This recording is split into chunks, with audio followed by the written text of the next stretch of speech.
নমস্কার বন্ধুরা, অঙ্কিতা গল্প স্টুডিওতে আপনাদের সবাইকে স্বাগত। অঙ্কিতা গল্প স্টুডিওর আজকের নিবেদন দুই বোন, কলমে অনিন্দিতা। তো চলুন শোনা যাক।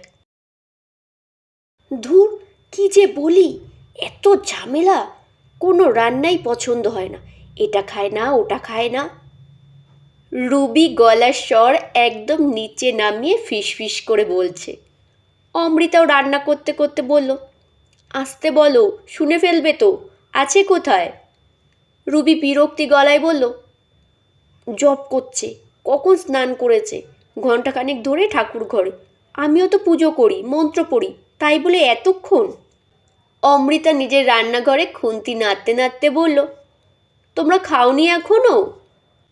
রুবি আরও রেগে বলল, খাওয়া সেই কখন আমি গুছিয়ে এসেছি, লেচি করে পুর ভরে এসেছি, আজ কড়াইশুঁটির কচুরি বানাবো, কিন্তু দেখ 11:30 বাজে। রুবির কথা শুনে অস্থির লাগছে অমৃতার। সত্যিই তো 11:30 বাজে, অথচ জলখাবারটুকুও খায়নি। রুবির বয়স 61 হলো, আর দীপা আরও বছর 3 বড়, মানে 65। রাতে সেই 9টা নাগাদ ডিনার করে ওরা। রাত 9টা থেকে এখন বেলা 11:30। দীপার কী আছে জানা নেই অমৃতার, কিন্তু রুবির তো গ্যাস্ট্রিক সমস্যা আছে। আবার বুক পিঠ ব্যথা শুরু হলেই অমৃতাকে ছুটতে হবে, অথচ গোলুর অ্যানুয়াল পরীক্ষা চলছে। খুব নিশ্চিন্ত ছিল অমৃতা যে দীপা এমন সময় কলকাতায় আসলো, যে রুবির সঙ্গে 15 দিন থাকলে অমৃতারা দেখা করতে যেতে হবে না মায়ের সঙ্গে, নিশ্চিন্তে ছেলেকে পড়াবে। কিন্তু হায় রে ভগবান, কি ভাবলো অমৃতা আর কি হলো? রুবি আর দীপা দুই বোন, মাত্র 3 বছরের ছোট বড় হওয়ায় বোন কম বন্ধু বেশি দুজন। অমৃতার মনে পড়ে ওর দিদা বেঁচে থাকতে বলতো, মেয়ে দুটো পরপর হয়ে আমার জ্বালা হয়েছে, সারা দিন একে অপরকে চিপকে থাকে। ওই যুগেও কি শখ করে ডাকতো রুবি দিদিয়া, আর দীপা ডাকতো বুনু। মা আর মাসিকে দেখে অমৃতার খুব শখ ছিল ওরও একটা বোন হোক। দুই বোন মানে দুই বন্ধু, ওরাও ছোটোবেলায় দেখেছে মা আর মাসি যখন একসঙ্গে মামা বাড়ি যেত, ওকে আর রনি দাদাকে মানে অমৃতা মাসির ছেলেকে দিদার কাছে রেখে এখানে সেখানে ঘুরে বেড়াতো। ওদের দেখে দুই বোনের হিসাবটা বেশ ভালো লাগতো অমৃতার। তাই তো যখন রনি দাদা ফোন করে বলল, মাকে কলকাতায় পাঠাচ্ছি, খুব খুশি হয়েছিল অমৃতা। রুবি কিছুদিন দিদিয়ার সঙ্গে ভালো থাকবে, দেখাও হচ্ছে প্রায় বছর 5 পর। যখন রনি দাদা ফোন করে বলল, অমৃতা খুশি হয়ে মাকে গিয়ে বলেছিল। ভেবেছিল খুব খুশি হবে রুবি, কিন্তু অমৃতা অবাক হলো। খবরটা শুনে এক ঝলক খুশি হয়েও উধাও হয়ে গেল। চিন্তায় পড়ল, কোন বালিশটাই শুতে দেবে, কোন কম্বল নামাবে, নতুন থালা নামাতে হবে। অথচ এই মা মাসিকে একসঙ্গে এক থালায় খেতে দেখেছে। দেখ, এত শুচিবাই হয়েছে তোর মাসি, বাথরুমে গেলেই হাত পা ধুচ্ছে হাঁটু অবধি, কনুই অবধি, প্রতিদিন বাথরুম ধোয়াচ্ছে, সব জায়গায় নোংরা দেখছে, মাছ খাবে না, ডিম খাবে না, নিরামিষ খাবে, পেঁয়াজ রসুন কিচ্ছু না, বলেই যাচ্ছে রুবি। অমৃতার খুব চিন্তা হচ্ছে, এই তো সবে মাসিমণি এলো, আসবে শুনে কত খুশি ছিল ও। দুই বোন এতদিন পর দেখা হবে, কথা হবে, কত সুখ দুঃখের কথা। জীবনের শেষ প্রান্তে এসে দুই বোন আবার আগের মতো থাকবে। অমৃতা তো একরকম ভেবেই নিয়েছিল রনি দাদাকে বলে এখানেই রেখে দেবে মাসিমণিকে, আপত্তি করবে না জানে। কলকাতাতেই তো দীপা রুবি দুই বোনের শিকড়, কিন্তু মাত্র 3 দিনেই যা খেলা দেখাচ্ছে দুই বোন। হ্যালো, কাল কি হয়েছে জানিস? খুব উৎসাহ নিয়ে বলল রুবি। এই সময় মাকে আটকে দেওয়া মানে আরও রাগিয়ে দেওয়া। চিকেনটা কষতে কষতে শুনছে। রুবি বলছে, কাল সন্ধেবেলা বাদাম মুড়ি দিলাম, সে তো অর্ধেক রেখেই দিল, তারপর খাটে বসে খেতে শুরু করলো। এই নাকি এত নিয়ম মানে, চেহারাটা দেখছিস না, খেয়ে কি করেছে? খাটে বসে মুড়ি খেলে কি হয় জিজ্ঞেস করতে গিয়েও সামনে নিল অমৃতা। এর প্রকোপটা এসে অমৃতার ওপরেই পড়বে, ওকে একজন সংসারী হিসেবে ব্যর্থ প্রমাণ করবে। মায়ের সঙ্গে কথা বলতে বলতে কিছুতেই মনে করতে পারল না মাংসের ঝোলে নুন দিয়েছে কিনা। ধুত বলে ফোনটা কেটে দিল। অমৃতার খুব ইচ্ছে ছিল মাকে কোনো সংস্থার সঙ্গে যুক্ত করে দেবে, কিংবা কোনো বৃদ্ধাশ্রমে। অমৃতার বারবার মনে হয় মা নিঃসঙ্গতার রোগী ভুগছে, কিন্তু এমন মানসিকতা হলে কিভাবে থাকবে কোথাও গিয়ে? অথচ এই রুবি ননদ দেওর যা সব নিয়ে সংসার করেছে, বাড়ির বড় বউয়ের দায়িত্ব পালন করেছে। ঝোলটা জিভের ডগায় দিয়ে মুখ কুঁচকে নিল অমৃতা।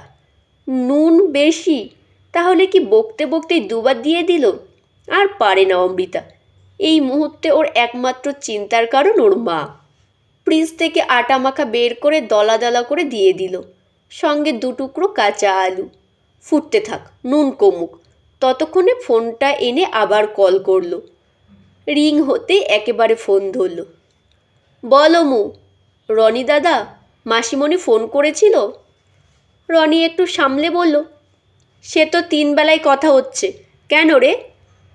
অমৃতা কিভাবে বলবে মা এতক্ষণ মাসির নামে কি বলল। কী রে বল? রনি জিজ্ঞেস করতেই অমৃতা বলল, 2 বোনের কি ঝগড়া হচ্ছে জানিস? রনি জোরে হেসে বলল, সে তো ফোন করলেই মায়ের অভিযোগ রুবি বদলে গেছে, দিদিকে আর মানে না, পরিষ্কারের বাতিক হয়েছে। অমৃতা অবাক হয়ে যাচ্ছে। এই একই কথা তো মাও বলেছে আমায়। অমৃতা বলতেই রনি বলল, আরে দুজনকে ছেড়ে দেও মু, ওদের অভিযোগ অভিমান নিজেদের মেটাতে দে। রনি খুব সাবলীলভাবে বলে রেখে দিল ফোনটা। সবে 3 দিন হলো মাসিমণি এসেছে, এখনও 12 দিন থাকবে, ওদের একজন অসুস্থ না হয়ে যায়। অমৃতা ভাবল, গোলুর পরীক্ষার সময়টা নিশ্চিন্তে কাটবে। এ তো আরও জ্বালা হলো। মাংসের ঝোলের নুনটা ঠিক হয়ে গেছে দেখে নামিয়ে নিল। অন্য গ্যাসে ভাত বসাবে, তাতে 2 টুকরো পেঁপে কেটে ফেলে দিল। পেঁপে সিদ্ধ আর মাংস এই দিয়ে গোলুকে খাইয়ে দেবে স্কুল থেকে এনে, আর রাতে এই চিকেন দিয়েই রুটি। পরীক্ষার সময় বেশিক্ষণ রান্নাঘরে থাকা যাবে না, তাই এমন পদ রান্না করবে যাতে 2 বেলা হয়ে যায়। ঘড়িতে 12টা 20, কে জানে খেলো কি না ওরা। আবার ফোন করতেই দীপা ফোন ধরল। বলো মু। মাসিমণি, মা কই গো? জিজ্ঞেস করলো অমৃতা। তোর মায়ের কথা কি বলবো আর, এতটুকু সাবধানতা নেই। ফুটন্ত তেলে এমন কচুরি ছাড়লো ছিটকে হাতে। তাই তো বললাম তোর বয়সটাই বেড়েছে, বুদ্ধি এখনো হাঁটুতে। তোর বুদ্ধি হাঁটুতে, নিজে কি করলি? এত বেলা অবধি খিদে পেয়ে গেছে, খিদে পেলে আমার মাথা ঠিক থাকে না। রুবি চিৎকার শুনতে পেল অমৃতা। একদম চুপ, সকালে উঠে চা বিস্কুট খাস না কেন? বলবো মুখে? ঠাকুর কি বলেছে নির্জলা থাকতে? অমৃতা আর নিতে পারছে না, কান ফেটে যাচ্ছে। ফোন কেটে দিতেই আবার ফোন বাজলো। রনি দাদা। বল। অমৃতা বলতেই রনি বলল, শুনেছিস ঝগড়াটা? অমৃতা বলল, শুনলাম। তুই কিভাবে শুনলি? রনি হেসে বলল, মায়ের ফোনে আমি ছিলাম আর মাসির ফোনে তুই, আমাদের সাক্ষী রেখে ঝগড়া করছে। কি হবে বলতো রনি দাদা, এই বয়সে ঝগড়া করলে তো অসুস্থ হয়ে পড়বে। খুব চিন্তিত শোনালো অমৃতার গলা। রনি বিন্দাস হেসে বলল, কিচ্ছু অসুস্থ হবে না, বরং দেখবি মাসির একাকিত্ব ঘুচিয়ে গ্যাসের বুক ব্যথা বুক জ্বালা মিটবে, আর মায়ের হার্টের রোগ। এই বয়সে এসে ঝগড়াটায় যত্ন রে। মা ভিডিও কল করে বলল, দেখ মাসির হাত কিভাবে পুড়েছে। অনেকটা পুড়েছে রে? অমৃতা ভয়ে ভয়ে জিজ্ঞেস করলো। রনি কিছুক্ষণ চুপ করে বলল, ভাইয়ের কপালে দিলাম ফোঁটা, ওই ফোঁটার থেকেও ছোট। এই রকম পোড়া মাসির হয়তো মাঝে মাঝে হয়, কিন্তু দিদির সামনে ব্যথাটা বেশিই লাগলো। অমৃতা বলল, মানে? রনি বলল, আসলে দিদি আধিক্যতা করবে, যেমন করছে এখন। তুই দেখবি অমু, মাসির সঙ্গে ওর যা ননদদের কোনো ঝামেলা নেই। কারণ ওখানে প্রত্যাশা নেই, আবদার নেই, আধিক্যতা নেই। আসলে কি বলতো অমু, আমরা একা একা বড় হয়েছি। ভাই বোন একসঙ্গে বড় হওয়ার অনুভূতিগুলো বুঝবো না রে। আমরা যাকে ঝগড়া ভাবছি, আসলে এটাই এই বয়সের দুই বোনের ভালোবাসা। আর এই ভালোবাসা বয়স ভেদে পরিবর্তন হয়। ভাবনার ফাঁকে নাক টানার আওয়াজ পেয়ে তাকালো অমৃতা। এয়ারপোর্ট থেকে ক্যাব নিয়েছে অমৃতা। মাসিমণির প্লেন ছাড়া অবধি দাঁড়িয়েছিল রুবি। বাইরেই দাঁড়িয়েছিল। মাসিমণি যখন ভেতরে ঢুকছিল, যতক্ষণ দেখা যাচ্ছিল দেখেছে, হাত নেড়েছে, দুজনেই কেঁদেছে। কে বলবে কাল অবধিও অভিযোগ আর ঝগড়া ছিল দুই পক্ষেরই, অথচ আজ গাড়িতে উঠে থেকে একটাও কথা বলেনি রুবি।